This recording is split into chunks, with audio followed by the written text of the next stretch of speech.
그런데 이 허 과장은 지가 뭔데 너무 고귀한 분이어서 자긴 사다리도 못한다고요? 25년간 회사를 위해 헌신했는데 회사가 날 배신했다고 표현을 하던데요. 25년간 무급으로 일했나요? 월급 많이 받았잖아요. 씨발 이게 혜택이 아니고 헌신이면 저 제발 헌신 좀 시켜주세요. 도중에 울릉도 가려면 전 갈게요. 그러면서 자기는 배워둔 기술도 없고 모아둔 돈도 없고 아파트 전세금 그거 하나 달랑 가지고 몇십 년을 살 생각하면 끔찍하다고 하소연을 하는데요. 아니 진짜 저만 나쁜 놈인가요? 전 왜 공감이 안 되죠? 대기업 25년 고액 연봉 따박따박 받았는데 기술 없고 돈 없는 게 누구 탓? 김 부장 탓? 회사 탓?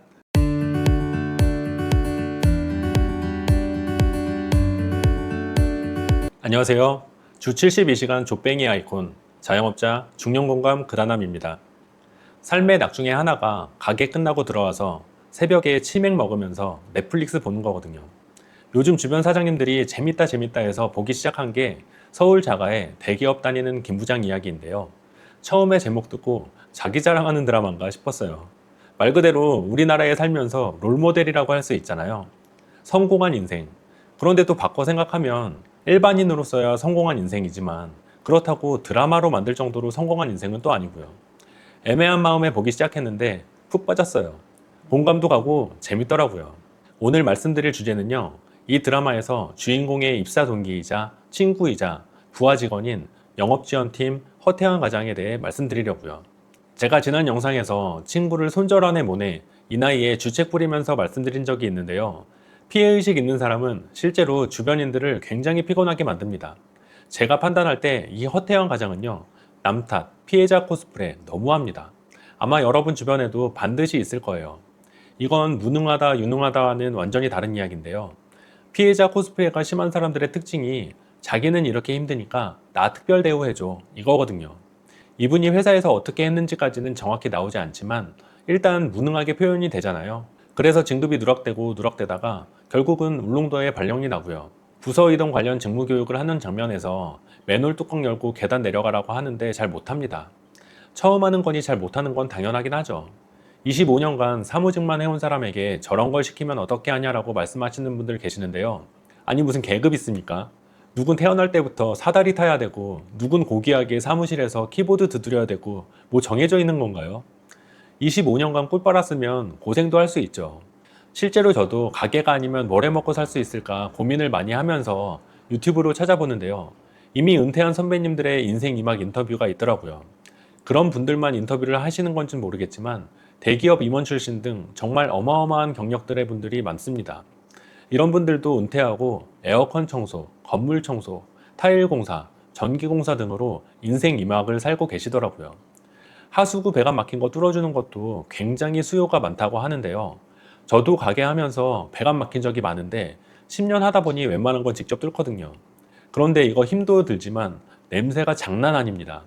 그런데 이런 일을 연봉 몇 억씩 받던 대기업 임원 출신도 하신다고 합니다. 그런데 이 허 과장은 지가 뭔데 너무 고귀한 분이어서 자긴 사다리도 못한다고요? 그럼 실제 울릉도에서 그 일을 이미 하고 있는 직원도 있을 거잖아요. 그 직원은 그냥 병신이라서 그거 하고 있는 건가요? 25년간 회사를 위해 헌신했는데 회사가 날 배신했다고 표현을 하던데요. 25년간 무급으로 일했나요? 월급 많이 받았잖아요. 씨발 이게 혜택이 아니고 헌신이면 저 제발 헌신 좀 시켜주세요.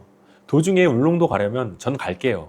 아마 저처럼 대기업 못 들어가서 중소기업에 계시거나 자영업 하시는 분들 이 장면 보면서 현타 오신 분들도 많으실 거예요. 이렇게 특혜를 받고 있음에도 피해의식에 사로잡혀 계신 분들은 자기가 주변에 입히는 피해에 대해선 너무나도 무감각한 것 같아요.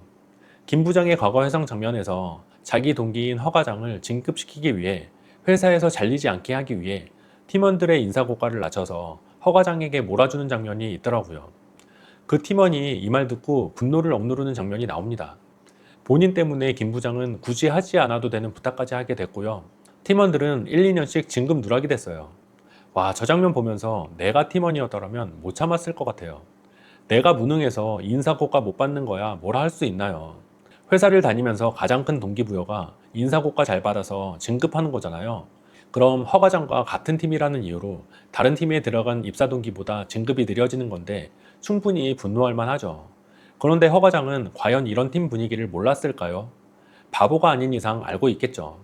고마워하진 못할 망정 자기 울릉도 가기 싫어서 퇴사하기 싫어서 요만큼도 손해보기 싫어서 회사 좆대봐라라는 심정으로 회사 주차장에서 하지 말아야 되는 선택까지 하는 모습을 보면서 와, 참 악한 사람이구나 싶었어요. 전 개인적으로 병원실에서 가장 큰 실망을 했는데요. 아니 왜 회사와 김 부장이 자기 눈치를 봐야 하나요? 그렇게 안 좋은 결정을 스스로 해놓고 무급 휴가라고 분노합니다. 병원에 있는 동안 회사에서 어떻게 될지 빨리 결정을 안 내려준다고 오히려 화를 냅니다.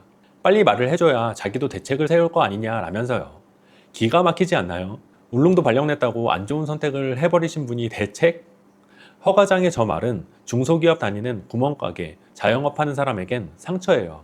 뭐 또 드라마에선 다음 편에선 어떤 휴머니즘으로 허 과장을 착하게 만들지 모르겠지만요.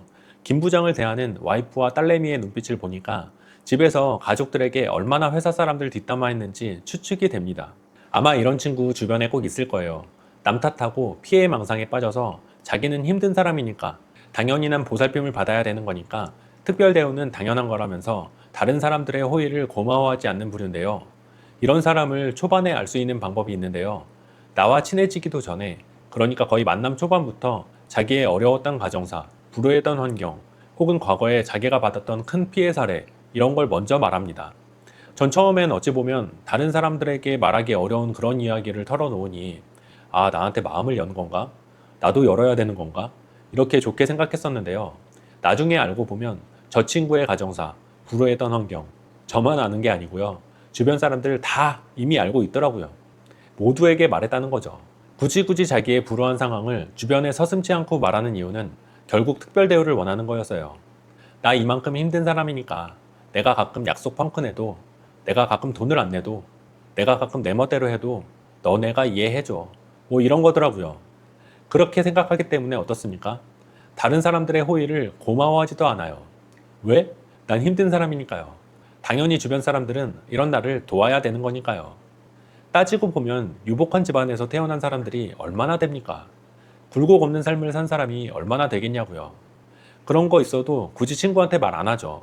말할 필요도 없는 거고요. 이건 좀 사소한 썰인데요. 피해의식 있는 친구 중 한 명인데요. 참 이 친구들의 공통점은 지 혼자 뭘 못해요. 별 사소한 것도 다 챙겨줘야 되고요. 안 해주면 정말 자주 삐지고요. 이 친구를 영식이라고 해볼게요. 어느 날 수업 끝나고 영식이 포함 4명의 친구들이 집에 가는 길에 우리 간단히 한잔하고 갈까 했었는데요. 영식이 이 친구가 약간 여미새기도 해서요. 술 먹자던 멤버가 남자만 있으니 자긴 피곤하다며 먼저 집에 간다고 했어요. 그래서 저 포함 남자 3명이서 술을 마시는데 마침 여자 3분이 온 옆 테이블과 합석하게 된 거예요. 마침 나이도 동갑이고 해서 미팅 온 느낌으로 재밌게 놀고 핸드폰으로 사진도 찍어서 싸이월드에 올렸어요. 그리고 몇 주 뒤에 다른 친구가 저한테 말하더라고요. 너네 왜 영식이 왕따 시키냐고요. 엥? 뭔 소리야. 왕따 시키기는커녕 챙겨준다고 생각했었는데 말이죠. 솔직히 영식이가 삐져 있는지도 몰랐었거든요. 알고 봤더니 싸이월드 사진 보고 여자들이랑 놀면서 자기는 안 불렀다고 혼자 삐져서 다른 친구들에게 우리가 자기를 왕따 시킨다고 뒷담화하고 다녔더라고요. 뭐 그렇다고요. 중년이 되니까 20대 때 생각이 자꾸 나서 잠깐 씹으려 왔습니다. 오늘 영상은 여기까지고요. 구독, 좋아요도 부탁드립니다. 영상 끝까지 봐주셔서 감사합니다. 또 뵙겠습니다.